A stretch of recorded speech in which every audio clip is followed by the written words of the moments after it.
20 Agustus 1902. Kepada Nyonya Van Gogh, senang sekali berkat usaha dan kerja Nyonya dan beberapa orang lainnya yang tak mengenal jerih payah, maka terbukalah mata negeri Belanda Raya untuk hal yang penting dalam pendidikan, yakni bacaan anak-anak. Dalam hal ini, tentu lebih beruntunglah anak Belanda jika dibandingkan dengan anak Jawa yang tidak mempunyai buku satu pun kecuali buku pelajaran sekolah. Hari-hari ini kami berperang mulut dengan hangat mengenai pengaruh buku. Lawan kami menganggap semua buku tak berarti dan tak berguna. Cita-cita, puisi adalah pekerjaan orang gila. Buku itu nol, sama sekali tak berharga.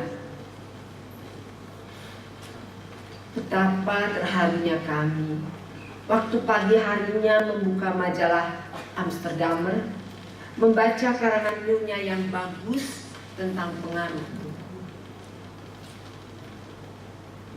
Kami orang awam tak berharga. Pendapat kami nol. Tapi sekarang seorang ahli yang bicara. Ingatkah Nyonya akan malam tropik yang sejuk dan terang ketika semuanya sedang istirahat dan ketenangan tidak diganggu oleh apapun kecuali desir-desau angin di puncak pohon nyur? Ketika angin malam dengan napasnya mengantarkan kepada Nyonya bau kemuning, cempaka, dan melati yang lembut dan harum. Semua buku kami ditulis dalam sanjak dan cara membacanya dengan dinyanyikan.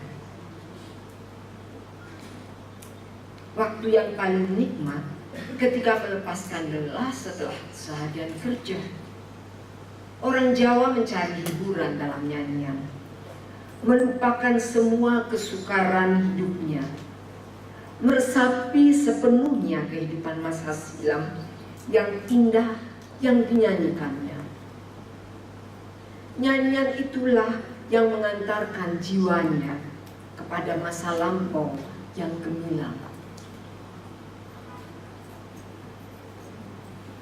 Bangsa Jawa merupakan bangsa yang suka mengenang masa silam. Kata seorang sahabat kami tepat sekali. Alangkah indahnya jiwa yang bermimpi di tengah tidur yang berabad-abad lamanya itu. Bermimpi memang menyenangkan, tapi apa gunanya bila mimpi itu hanya tinggal mimpi? Mimpi haruslah dibuat lebih indah, lebih nikmat dengan mengusahakan mewujudkannya. Saya teringat pada kata-kata Nyonya, untuk mencapai cita-cita, banyak angan-angan harus dilepaskan. Dari kematian bunga musim semi yang baru, tumbuhlah buah. Banyak buah. Demikian pula dalam hidup manusia, bukan? Karena ada angan-angan mati muda. Kadang-kadang bisa timbul angan-angan lain yang lebih baik yang dapat menghasilkan buah. Cita-cita besar telah kami lepaskan. Kami tahu dan kami sadari demikian banyak dan banyak lagi air mata serta darah luka hati yang harus dan akan tercurah mengairi buah muda itu supaya menjadi lebih besar. terlintas dalam ingatan saya suatu malam yang belum lama berselang. Di Semarang, kami berdua dibawa kenalan kami ke konser di gedung komedi. Baru pertama kali itulah sepanjang hidup kami, bahwa kami berdua tanpa adik, tanpa ayah, dan tanpa ibu berada di tengah-tengah lautan manusia yang luas. Kami hanya berdua, benar-benar menyendiri di tengah orang-orang yang sama sekali tidak kami kenal. Dan tiba-tiba kami berpikir, demikian pula hidup kami yang akan datang. Kami hanya berdua di lautan hidup yang luas. Tetapi kami tenang, ada Tuhan yang mengawasi kami. 12 Oktober 1902. Kepada Nyonya Agna Non-Mandri. Telah sejak setahun saya mendengar sesuatu tentang diri saya yang membuat saya sedih. Katanya saya genit. Jawab dengan jujur. Banyak tingkahkah saya? Kalau ya, dalam hal apa? Saya sedih karenanya. Sebab saya tidak mau ada sesuatu yang tidak patut pada diri saya atau di sekitar saya. Seseorang yang bukan orang yang suka mempercakapkan orang lain mengatakan bahwa saya berbicara menggunakan mata saya. Betulkah itu? Saya telah meminta pada adik-adik untuk memperhatikan tingkah laku saya. Lalu saya tanyakan, keistimewaan apa yang mereka lihat dan apa yang tampak dalam gerak mata saya. Dan adik-adik yang jujur dan selalu tahu mengatakan